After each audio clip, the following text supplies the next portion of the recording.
আজকের গল্প গাজরের হালুয়া। খুব মজাদার একটি হাসির গল্প। একটা বিয়ে বাড়ি গিয়েছিলাম নেমন্তন্ন রক্ষা করতে। খানিক এধার ওধার করে দেখি লোকজনেরা খাবারের দিকে এগোচ্ছে। আমি সাধারণত দেরি করেই খাই, কিন্তু মেনুতে কি আছে দেখার জন্য আমিও ওদিকে এগিয়ে যাই।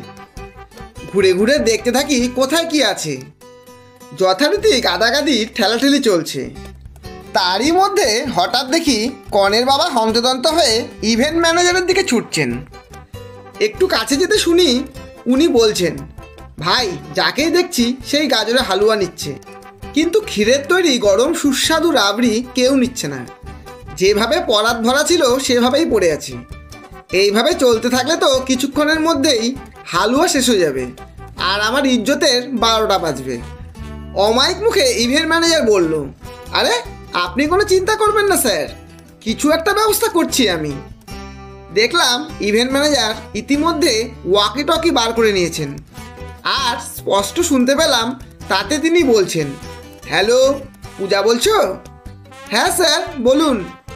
শোনো, গাজরের হালুয়ার সামনে থেকে চন্দ্রিমাকে সরিয়ে তাকে রাবড়িতে লাগিয়ে দাও, আর হালুয়ার সামনে কালীবাবুকে দাঁড়াতে বলো। আর হ্যাঁ, চন্দ্রিমাকে এইসব উপলক্ষে একটু সাজগোজ কম করতে বলো। ঠিক আছে স্যার।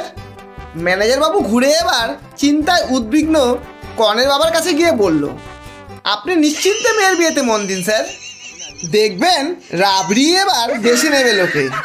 ধন্যবাদ।